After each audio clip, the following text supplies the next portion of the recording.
Well, Adam, a few days after that 2-2 draw at home to Tamworth, obviously a point in the end. How do you reflect upon the performance and also the result as well? Yeah, well, I think the result is obviously quite frustrating and disappointing, because it was a game that we obviously wanted to win and to build some momentum, especially at home in front of the fans, who obviously made the effort to come out on a wet and cold Tuesday night. But yeah, I think on the whole we have to take some positives from it. I think another night we would have won that game quite comfortably, barring sort of a 5-minute lapse in concentration from us as a squad.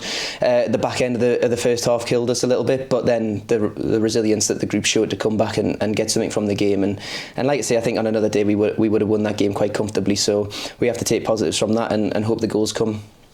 Yeah, how do you look at it as a squad in terms of, it's half and half at the minute, another game unbeaten, but in the hand probably another draw and I guess 2 points dropped?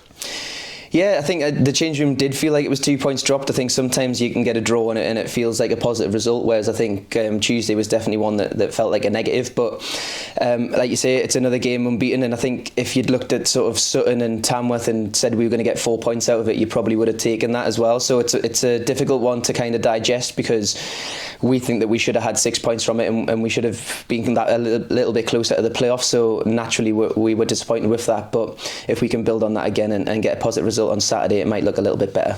Yeah, it's something which Lenny and Anthony have mentioned over recent weeks, and I guess for yourself, is it a case of the main objective going forward is to turn them draws into wins, get over the edge, 3 points on the board? Is that the main objective for yourselves? Yeah, of course it is. We want to win every game.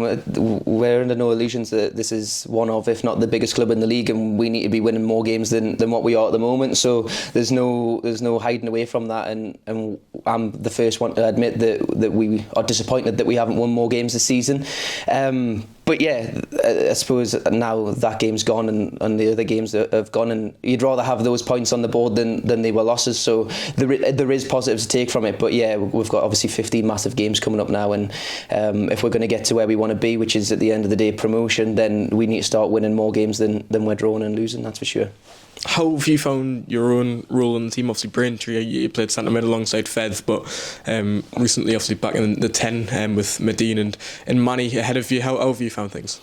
Yeah, good. No, I'm enjoying it. I'm enjoying the way that we're playing and what we're trying to do. And yeah, like from my point of view, obviously it's been a very frustrating season in terms of my goals and assist return is really far off from what I've set my standards in the past few years. So from a personal point of view, I'm disappointed with that, but I think I'm trying my best to kind of gel things together as best I can, help out where I can, and do the defensive work. And then obviously now we've got Gaz and Manny playing well together up front, and Reyes and Luke obviously performed really well on Tuesday. It kind of gives me that little bit of breathing space in terms of letting those boys do the creative stuff, and I can sort of try and join in and take a little bit of pressure off that side of my game as well. But yeah, so I'm enjoying it. I'm enjoying getting on the ball more and trying to make things happen. But of course the lack of goals is frustrating for me, and it's something that I'm working really hard to try and fix. Yeah, and just another one for yourself personally, obviously delayed by your injury over the New Year period, but hitting 400 career appearances, just how special is that for yourself? Do you look back at your early years and sort of reminisce there, and how pleased are you to be able to hit that milestone?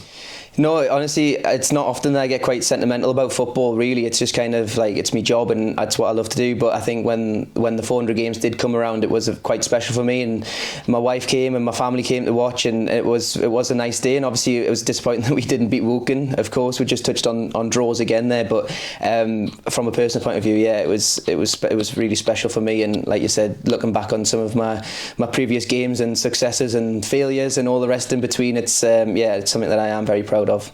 Yeah, and then just Maidenhead on Saturday. What sort of game are you expecting? Obviously scored against them in the away fixture as well.